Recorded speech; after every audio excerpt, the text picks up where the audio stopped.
जय श्रीमन्नारायण। हर हर महादेव। नमश्चंडिकायै। विगत कुछ दिनों से सोशल मीडिया पर एक वीडियो बड़ा वायरल चल रहा है। वायरल तो खैर कुछ भी हो जा रहा है देश में, और समाज अपने अपने अनुसार उस पर प्रतिक्रियाएं भी देता है। समस्या तब हो जाती है जब किसी धार्मिक विषय पर ऐसे लोग अनर्गल प्रलाप करते हैं जिनको सुनने वाले, मानने वाले हजारों लाखों लोग होते हैं। ऐसे ही प्रकरण के अंतर्गत अभी आर्य समाज का एक वीडियो, अब पता नहीं कौन सा व्यक्ति बोल रहा है, मैं उसका नाम तो नहीं जानता, लेकिन रंग ढंग मंच से तो कोई बड़ा ही आयोजन लग रहा है। उसमें मैंने देखा कि वह कर्मणा वर्ण व्यवस्था का समर्थन करने के चक्कर में हमारे ऋषियों को गाली देता फिर रहा है। अब आमतौर पर हालत यह है इन लोगों की कि एक और ये लोग वेद व्यास जी को, या मैं संघ की बात कर लूँ, आरएसएस की बात करूँ, या मैं और अन्य कुछ पॉलिटिकल मैनूवर्स की बात करूँ, ये लोग करते क्या है। एक और ये लोग कहेंगे कि वाल्मीकि जी दलित थे। अच्छा, दलित शब्द शास्त्र में इन लोगों के बताए अर्थ के अनुसार प्रयुक्त है नहीं, लेकिन पहली बात ये लोग कहेंगे कि वाल्मीकि जी दलित थे, और देखो एक दलित के लड़के ने लिख दी रामायण, कितना बढ़िया काम किया। फिर कहेंगे देखो वेदव्यास जी मछुआरा के बच्चे थे, लेकिन मछुआरन के पुत्र होकर भी कितना ज्ञान लिख दिया। फिर इन्हीं का एक दल आकर ये कहेगा कि सारे फालतू काल्पनिक कथाएं ब्राह्मणों ने लिखकर भर दी और लोगों को मूर्ख बनाया, अपने पाखंड का बाजार फैलाया। अब यदि वाल्मीकि जी और वेदव्यास जी दलित थे और मछुआरे के बच्चे थे, तो इसका अर्थ है कि ब्राह्मणों ने पाखंड नहीं फैलाया, और अगर ये कथाएं काल्पनिक हैं तो इसका दोष ब्राह्मणों को नहीं दिया जाना चाहिए। अब अगर ये कथाएं वास्तव में श्रेष्ठ उपलब्धि के रूप में गिनी जा सकती हैं, तो उनके आधार पर ब्राह्मणों को गाली भी नहीं देना चाहिए, क्योंकि अच्छी बातें हैं। फिर तो कुल मिलाकर सनातन धर्म की व्याख्या करने का जो लोग दावा करते हैं, उन लोगों को यही नहीं पता है कि हमको कहना क्या है और हमको किस आधार पर टिके रहना है। ये वानर है, मरकट है, एक डाल से उस डाल से तीसरी डाल, ये दौड़ते रहेंगे। अभी कुछ दिन पूर्व, जैसा कि आप सब जानते हैं, स्वयं को ज्योतिष पीठाधीश्वर और पुरी पीठाधीश्वर का अत्यंत निकटवर्ती बताने वाला एक व्यक्ति पीएन मिश्र, उस व्यक्ति ने सत्यकाम जाबाल को नाजायज संतान बता दिया। अब संतान नाजायज हो, इसका अर्थ क्या है कि माता चरित्रहीन है। और ये भी नहीं कहा उस व्यक्ति ने कि हम ऐसा कह रहे हैं, अपितु वेद में जिन महर्षि हार्यद्रुमत गौतम का नाम है उनका नाम लगाकर कह दिया कि उन्होंने ऐसा कहा, जबकि श्रुति में और न उसके भाष्य आदि में कहीं पर ऐसा वर्णन प्राप्त होता है। अपितु वहां सर्वत्र जहां भी सत्यकाम जाबाल का प्रकरण है, वहां पर असंप्रज्ञात गोत्र बंधु प्रवर्ष कांड के अंतर्गत उनको हार्यद्रुमत गौतम का अन्वय स्वीकार करते हुए, दीक्षान्वय स्वीकार करते हुए ब्राह्मण ही माना गया है। चाहे आप इस पर मेधातिथि जी का मत देख लीजिए मनुस्मृति के 10वें अध्याय की टीका में, चाहे आप आदि शंकराचार्य जी का मत देख लीजिए, चाहे धर्मकोशकार का असंप्रज्ञात बंधु गोत्र कांड देख लीजिए, गोत्र बंधु कांड देख लीजिए, संस्कार कांड के अंतर्गत कहीं भी आप देख लीजिए ऐसा, या उन आचार्यों के अनुशासन का अनुसरण करने वाले पंडित दीनानाथ जी, स्वामी करपात्री जी या स्वामी माधवाचार्य जी, ये सब का आप स्मरण कर लीजिए। अब जो सत्यकाम जाबाल की माता का इस प्रकार से अवमानित चरित्र प्रस्तुत किया गया, होना क्या चाहिए था कि कम से कम जिनके संप्रदाय के बैनर तले ये काम हो रहा है उन आचार्यों को बोलना चाहिए था। आचार्यों ने नहीं बोला। बोले कौन? हम बोले। अब किसी भी मान्य शांकर पीठ के पीठाधिपति तो हम हैं नहीं, लेकिन कम से कम यदि आप हमको निग्रहाचार्य न भी माने, तो भी एक सनातनी हिंदू ब्राह्मण होने के नाते हमने उन ऋषियों के शास्त्रीय प्रारूप की व्याख्या भी की, प्रमाण भी दिए, और प्रमाण भी कोई अपने से लिखे ग्रंथों से नहीं दिए, आदि शंकराचार्य जी, मेधातिथि जी इत्यादि के ग्रंथों से ही सारे प्रमाण दिए। और अपेक्षा यह की, ये हमारी मूर्खता है कि हमने उम्मीद कर ली उन लोगों से जो लोग धर्म को अपने जीवन में दूसरे स्थान पर रखते हैं, उन लोगों से हमने उम्मीद कर ली। ये हमसे गलती हुई, इसके लिए हम सभी सनातनियों से क्षमा चाहते हैं कि हमने गलत लोगों से आशा कर ली। जब हम यह आशा करते हैं कि किसी पीठ का कोई आचार्य धर्म के विषय में निर्भ्रांत चित्त होकर कोई बात कहेगा, तो हम यह भी आशा करते हैं कि वह धर्म का विशुद्ध रूप हमें बताएगा या जनता के भ्रम का उच्छेदन करेगा, या जो भ्रामक बातें कर रहे हैं उन लोगों के विरुद्ध वह कथन करेगा।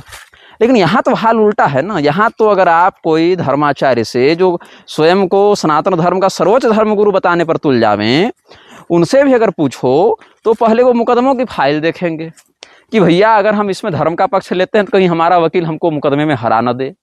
तो भैया अगर सत्यकाम की माता वेश्या सिद्ध होती है तो इससे हमें क्या, हम तो मुकदमा जीत कर अपनी गद्दी का उपभोग कर रहे हैं ना। ये हाल हो गई है। तो धर्म को बचाना बड़ा कठिन हो गया है धार्मिकों से। ऐसे धार्मिक जो अपने जीवन में धर्म को दूसरे स्थान पर रखते हैं जब बात आती है सिद्धांत की, और पहले स्थान पर रख लेते हैं जब बात आती है अनुदान की। यह समस्या है। अब आर्य समाज ने क्या किया है, यह दिखाने के चक्कर में कि हम महर्षि वेदव्यास जी को ब्राह्मणेतर मानते हैं, हम महर्षि वाल्मीकि को ब्राह्मणेतर मानते हैं, या हम महर्षि जो इधर हमारे वशिष्ठ हैं उनको वेश्यापुत्र मानते हैं। इस बात को दिखाने के चक्कर में लोगों ने एक भारी अपराध किया है जो कि दंडनीय है। अब कौन से आचार्य इस पर बोल रहे हैं, कौन से नहीं बोल रहे हैं, इतना मुझे अभी समय नहीं मिल पाया कि मैं उन बातों को देख सकूं। लेकिन जहां तक उस वीडियो को हमने देखा है वहां पर कहा गया कि कोई मछुआरन के पुत्र हैं, तो कोई वेश्या के पुत्र हैं, कोई जो है सो नाजायज संतान हैं, कोई दासी पुत्र हैं। ये तमाम बातें उसमें कही गई हैं। अब बताइए वेद में कहां पर वेदव्यास जी को मछुआरन का बेटा बताया गया है? आर्य समाज तो पुराणों को प्रमाण मानते नहीं। आर्य समाज तो वेद को प्रमाण मानने का दावा करते हैं, हालांकि मानते वो वेद को भी ठीक से नहीं है। अगर वेद को ठीक से मानते तो भी वो कुछ बात उनकी ग्राह्य हो जाती, लेकिन बात तो ये वेद की भी नहीं मान रहे और पुराण को तो खैर मान ही नहीं रहे। लेकिन मैं बताऊं आपको इन लोगों का दोगलापन। एक उपनिषद है वज्र सूचिकोपनिषद, वज्र सूचिकोपनिषद भी कहा जाता है उसको। कुछ मूर्खों का मानना है कि वो बौद्धों ने बाद में लिख दिया, कुछ का मानना है कि वो किसी परवर्ती काल की रचना है, कुछ का मानना है प्रामाणिक है। जो लोग मानते हैं प्रामाणिक उसमें हम भी आते हैं। अब उसमें क्या है, उस उपनिषद को आर्य समाजी प्रामाणिक नहीं मानते हैं, क्योंकि उपनिषदों में कुछ ही उपनिषदों को वो प्रामाणिक मानते हैं जिसमें वज्र सूचिकोपनिषद नहीं है। लेकिन जब कर्मणा वर्ण व्यवस्था की बात आएगी और जन्मना का खंडन करने की बात आएगी तो ये आर्य समाजी तत्काल ही वज्र सूचिकोपनिषद को प्रमाण मानने लग जाते हैं कि हम वज्र सूचिकोपनिषद का वेद से बता रहे हैं। जबकि इनकी नालायकी देखो, ये तो कृष्ण यजुर्वेद को ही पूरा प्रमाण मानते हैं। उपनिषद भाग को छोड़ो, जो मंत्र भाग ही है उसमें भी कृष्ण यजुर्वेदी मंत्रों को ही अप्रमाण मानते हैं। साध्या ऋषयश्चय को बदलकर मनुष्या ऋषयश्चय कर रखा है इन्होंने, अपने अनुसार श्रुति को बदल भी देते हैं समय अनुसार। यही कारण है आर्य समाज और रामभद्राचार्य में बड़ी अच्छी बनती है कई मामलों में। ये द्यौह शांति को द्यौह क्रांति करना चाहते हैं, वो साध्या ऋषयश्चय को साध्या मनुष्या ऋषयश्चय करना चाहते हैं। तो वेद को बना लिया है इन लोगों ने अपनी बपौती कि हम बताएंगे कि वेद क्या कहेंगे। वेद नहीं बताएंगे हमें क्या करना है, इनके अनुसार तो हम ही बताएं कि वेद को क्या करना चाहिए और समय अनुसार शास्त्रों को बदल देना चाहिए। बात भी कई लोग अपने अपने तरीके से कहते ही रहते हैं आजकल, सनातन धर्मावलंबी होने का ढोंग करते हुए।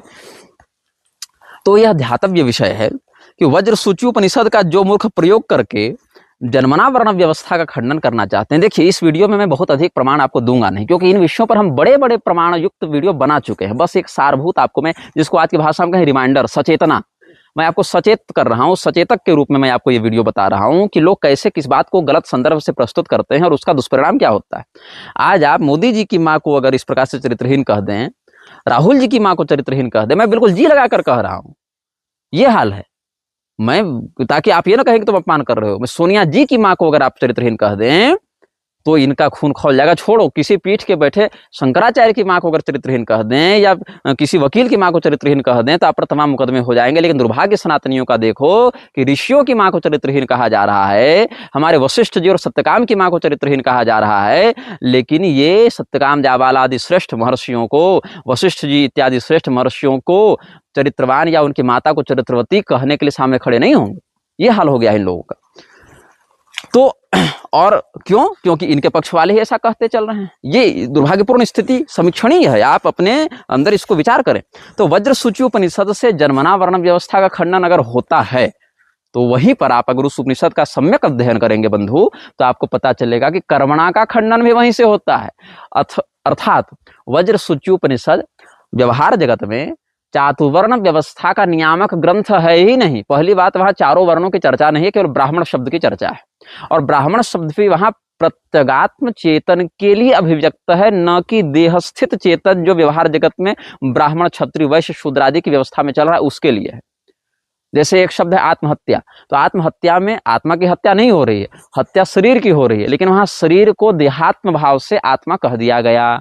वैसे ही वहां ब्राह्मण शब्द जो आया है वो प्रत्यगात्म चेतन के लिए, जो अखंडोपाधि चेतन है। अखंडोपाधि मतलब जो लक्षण निरपेक्ष तत्व हो, लक्षण निरपेक्ष तत्व जो है वह चेतन वहां पर अभिव्यक्त किया गया। इसीलिए कहा गया कि जन्म से तुम ब्राह्मण नहीं मान सकते हो, कर्म से ब्राह्मण नहीं मान सकते हो, अलग अलग वहां सबका खंडन किया है। तो वहीं पर औपाधिक रूप से बता दिया गया कि वशिष्ठ जी तो वेश्या के पुत्र थे, तो ये तो हिरणी के पुत्र थे, तो ये तो मेढकी के पुत्र थे। अब बताओ, आर्य समाज ने वेश्या पुत्र वशिष्ठ कह दिया कि वेश्या का पुत्र होकर वो जो है सो बन गए। अगर दयानंद को कोई वेश्या पुत्र कहते तो आर्य समाज की क्या प्रतिक्रिया रहेगी? तब आर्य समाज बिलबिला जाएगा। लेकिन वशिष्ठ जी का वेश्या पुत्र होना इसके लिए गौरव का विषय हो जाता है। अर्थ किस वेद में लिखा है वशिष्ठ जी वेश्या पुत्र थे? भाई, हमें आज तक जितने भी श्रुति का बोध हुआ या जहां तक हमने वेदज्ञों का अनुसरण किया, वहां तो ऐसी बात नहीं मिली। अगर केवल वज्र सूच्योपनिषद का तुम वज्र सूचिकोपनिषद का तुम उदाहरण देते हो, तो आर्य समाज ने और कहां कहां वज्र सूची को प्रमाण माना है या दयानंद ने कहां प्रमाण माना, इसका कोई उल्लेख नहीं मिलता तुम्हारे यहाँ। अब देखो, अब आते हैं बात पुराणों की। अब जहां पर पुराणों में मेढक से किसी के जन्म का या विभांडक इत्यादि में देखो तो हिरणी से जो ऋषिशृंग का जन्म हुआ उसका आप चिंतन करेंगे, तो वहां भी आप आर्य समाज के इस छल को पहचान लेंगे कि वशिष्ठ जी तक जाकर ये रुक जाते हैं, उसी प्रकरण के आगे ऋषियों का नाम नहीं लेते। नहीं तो इनको सफाई देनी पड़ेगी कि मेढकी से बच्चा कैसे हो गया, हिरणी से बच्चा कैसे हो गया, अरणी से बच्चा कैसे हो गया। जो त्रिअग्नि प्रकरण है, पुरूरवा की जो संतान हुई अरणी से हुई है, उर्वशी ने अरणी इत्यादि दिया है वहां पर। तो वहां पर यह चिंतनीय है कि अपना आधा ले लो अर्धकुकुटी और आधा छोड़ दो, इस प्रकार का छल ये लोग करते हैं। और ये छल न केवल आर्य समाजियों में अपितु उनका संक्रमण अब पारंपरिक सनातनियों में भी व्याप्त होता जा रहा है।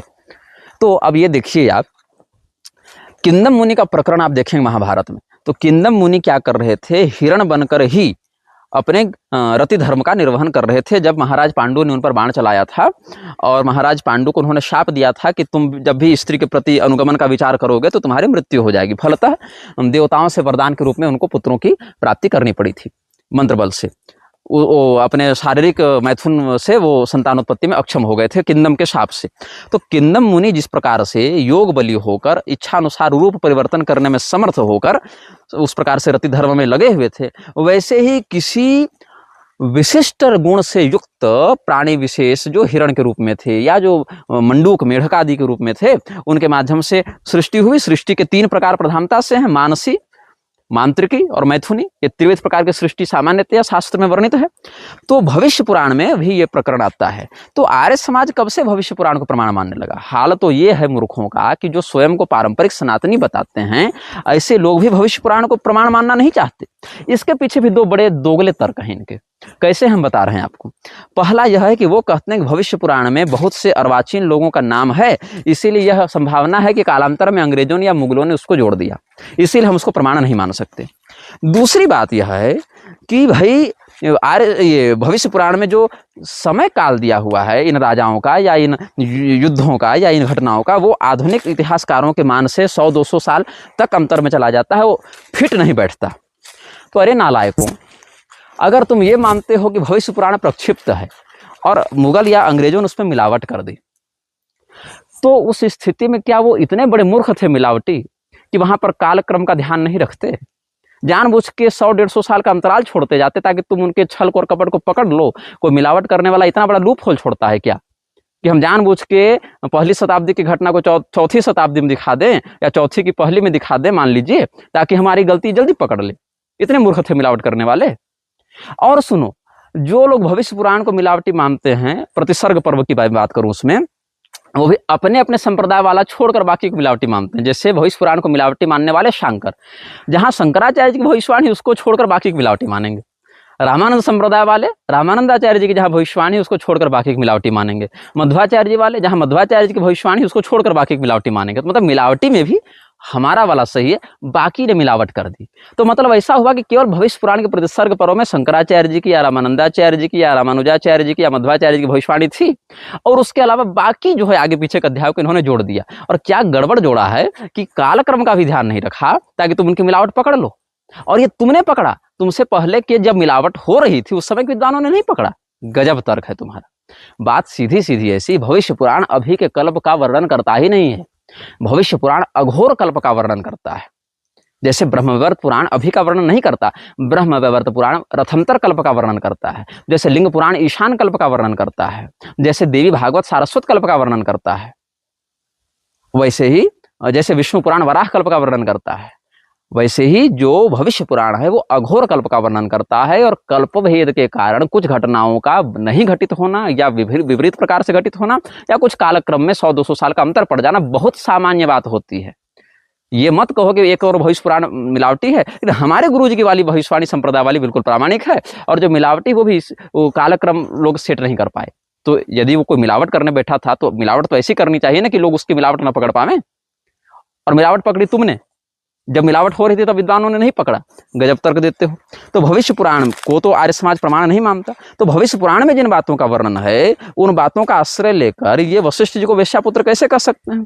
और सुनो, वेश्या शब्द का अर्थ क्या होता है। एक अर्थ तो है चरित्रहीन स्त्री के रूप में वेश्या शब्द का वर्णन मिलता है कि 4 से अधिक पुरुषों से जिसने रमण किया हो उसको वेश्या की संज्ञा शास्त्र में दी गई है।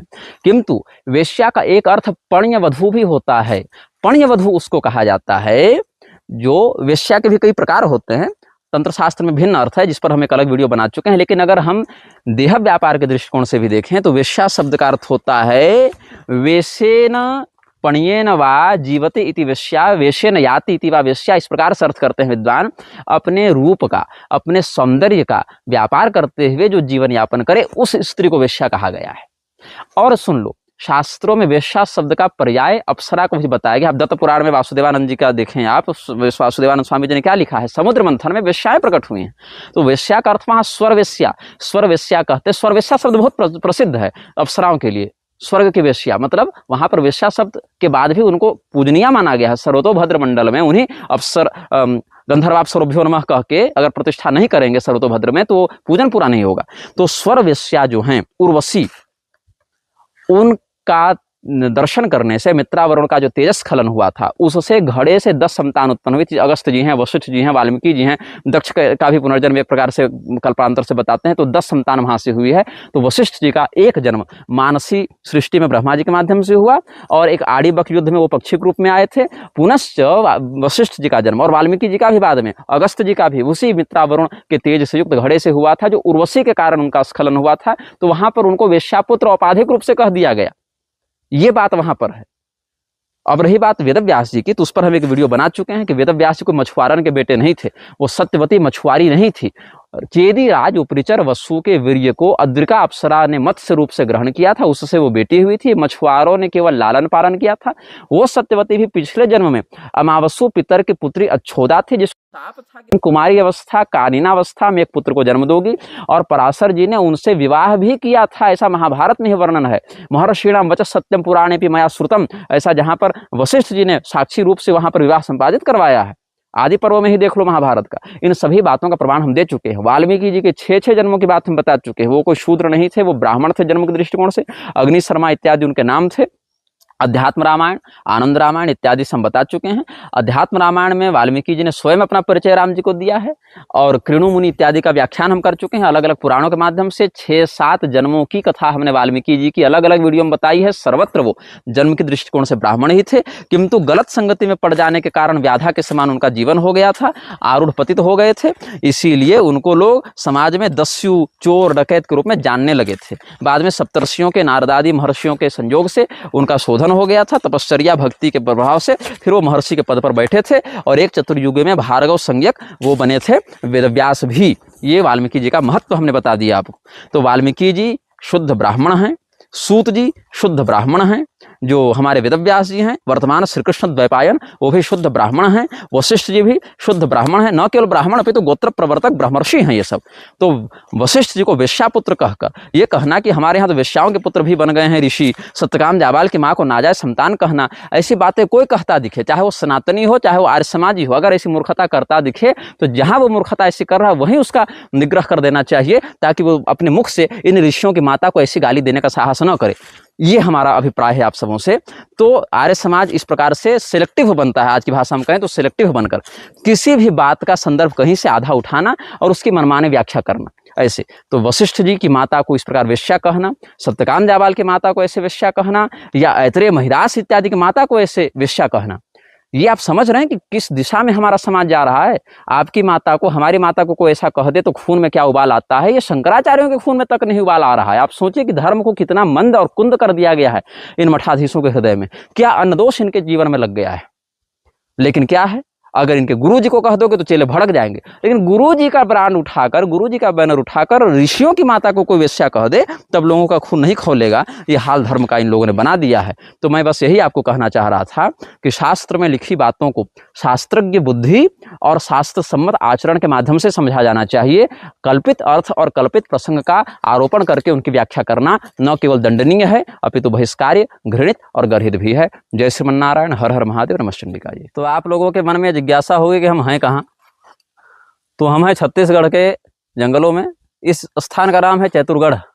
यहाँ भगवती महिषमर्दिनी का बड़ा दिव्य मंदिर है। तो भगवती की आराधना पूजा करने के बाद थोड़ा वन विहार करने की इच्छा से हम लोग इधर आए, तो सोचे कि आप सबों को ज्ञानोपदेश भी करते हैं और थोड़ा सा हम लोग वन विहार भी कर लें।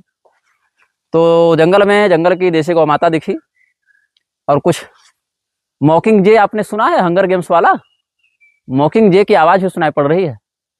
कहा जाता है कि मॉकिंग जे हमारी आवाज़ की नकल करके दोहरा देता है, तो राजा उसका प्रयोग गुप्तचर बनाने के लिए करते थे। मॉकिंग जे को ट्रेनिंग देकर छोड़ी जाती थी और वो अपने शत्रुओं के शिविर में भेजा जाता था उसको, और फिर वहाँ की बात को वो दोहराता था पक्षी। तो ये मॉकिंग जे की आवाज़ यहाँ सुनाई पड़ रही है।